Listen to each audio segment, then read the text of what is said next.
ASMR video on vocal processing. If you're wondering why I'm doing a vocal processing video in the style of ASMR, then it's probably because the time is 5:51 AM and I haven't slept yet. So this is so I might be going a little insane because of the time, but I think it's a fun video for me to do anyway and talk about some cool things that I do with vocal processing. I'm sorry if you can hear the state of my mouth, so why don't we work out how to remove all of these oral artifacts from the stream. Let's go into the Mac. So, I've already set up a little session titled ASMR ... I've got a funny little plugin from iZotope and their RX8 suite that removes a lot of these oral clicks, mouth declick. We make sure it's on the low latency mode, and you can hear already all of the issues and all the clicks are gone.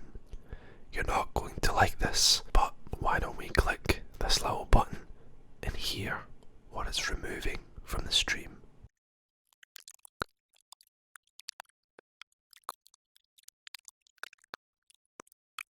I think that's enough of that. Let's continue down the rabbit hole. I have a little post-it note with things I'd like to talk about. The things are audio repair, de-essers, volume and the noise floor, exciters and compression. The first thing I'd like to do is talk about audio repairs.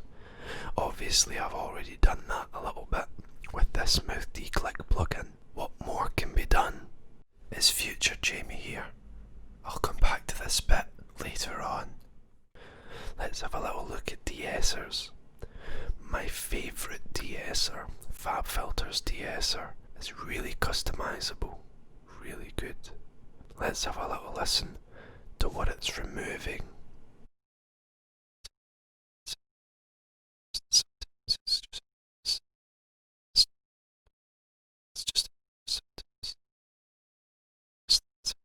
That was quite good, I felt. All that was being removed was the sibilance of my voice. You'll notice here that there's a look ahead in milliseconds. If we turn that off, the latency goes down a little bit. If you have the look ahead on, as far as I'm aware, it will always add 15 milliseconds of latency, regardless to the level you have it at. Let's look at another de-essing plugin I own, Waves De-esser. A lot of people use it for its simplicity, but I don't like it that much. The thing I find is it's just a little bit featureless compared to FabFilter's de-esser. Let's have a little look at an exciter. Aphex Vintage Oral Exciter is my favourite exciter. I use this one quite a lot because of its ability to completely transform the tonality of vocals, and also a lot of different things you can put in there. There's different versions.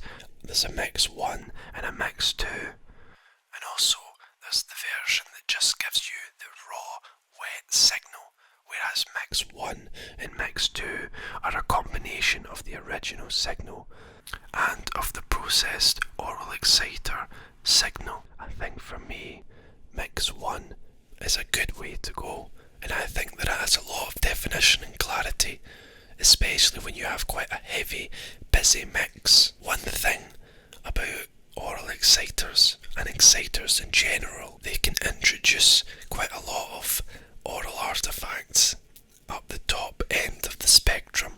If we add Q3 to look at the spectrum, you can see there's a lot more activity from the 2K range up. Take the Aphex Vintage Exciter off, look at what happens. All of the definition that was from 2K up to 20K is now gone. Once we add it back in, you can see all that definition's been added from 2K to 20. The problem is, if you don't have a properly sound treated room and there's a fan on the background, like this one, then it can add a lot of issues.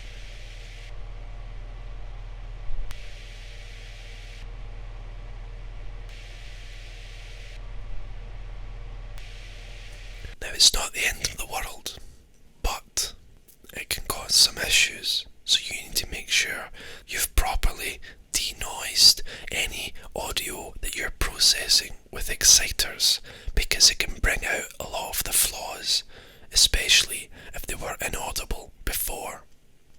Compression. My favourite vocal compressor at the moment is the CLA-2A. Even with the plug-in disabled, when I stop talking, you can hear the background hum of my room. So, when we put this compressor on, what it's going to do is, it's going to reduce the dynamic range of anything that's being compressed. That means that the quiet audio becomes loud, and the loud audio becomes quiet. Everything's a lot louder now that I'm quite happy we've got a good setting for the compressor. Let's see if we can sort out the background hum. RX8 has another fantastic plugin, Voice Denoise. You can hear that's doing quite a good job with the background noise. It's almost silent again, even after compression. You always want to make sure that you denoise and declick and all of that before you process any audio, but it has no latency. A fantastic piece of software. That's all I really want to talk about at the moment. The time now is 6:20 AM. I'm going to my bed.